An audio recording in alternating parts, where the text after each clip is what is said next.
February 14, it is a day that strikes fear into the hearts of bank accounts across the continent.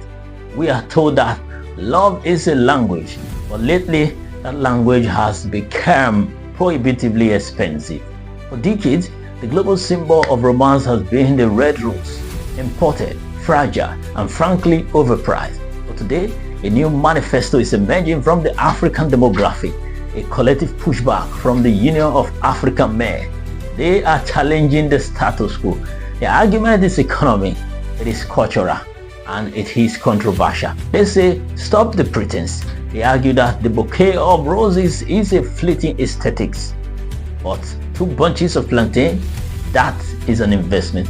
Tonight we analyze this shift. Is it stinginess or is it superior economic strategy? Let's look at the DNA of the plantain vs rose debate. First, let's look at the economics. The cost of living crisis is global, inflation is free. In this climate, the African man is asking a fundamental question. What is the return on investment? Consider the rose. It is often imported. It carries a carbon footprint. You buy it, you hold it, and in 72 hours, it is compost. It is a depreciating asset. Now, consider the counter proposal, 2 bunches of plantain. In many African markets, the price of a decent bouquet of roses can buy you enough plantains to secure breakfast, lunch, and even dinner for a week. Fried, boiled, roasted, or pounded, the utility is undeniable. The argument here is simple. One gift feeds the ego, the other feeds the actual person. As one commentator noted, roses are expensive, plantain is sustainable. This isn't just romance, this is food security we're talking about right here. So, if the economic argument for plantain is so strong, why do we still buy roses? This brings us to the second part of our analysis, the psychology of tensioning.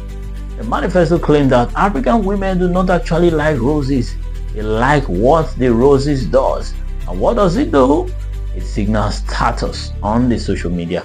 It is called tensioning your friend. A picture of raw plantain does not scream romance on Instagram stories. It screams grocery shopping. But a picture of roses screams he went the extra mile. The African man is calling out this performative romance. They are saying, stop pretending. You prefer the flower over the food off camera. Nobody eats petals, but everybody loves Dodo. Let's look at the data on the ground. The plantain does not lie. If you present an African woman with a choice between a floral arrangement and a plate of hot fried plantain with egg sauce, the rose does not stand a chance. The proposition here is to return to authenticity. It is a rejection of Westernized concepts of romance that do not align with local realities. The African man is suggesting that true love is not about buying something that dies. It is about buying something that sustains. It is about Gastro-Diplomacy. So, where does this leave us for Valentine's Day? Perhaps it is time to redefine the bouquet. Perhaps the ultimate romance gesture in 2026 isn't a dozen long stemmed roses. It is a dozen long ripe yellow plantains tied with a ribbon, a red ribbon of course. It says, I love you and I want to make sure you eat well. And in this economy, that might just be the most romantic thing you will get this Valentine. Just on a lighter mood. Thank you for staying with me on this analysis. I hope you enjoy every bit of it. Do it to subscribe to my channel for more informative and educative analysis coming in from yours truly, Joseph Osamu Iguara, aka Jojo Nomani. I'll see you in the next. Happy Valentine's Day, by the way.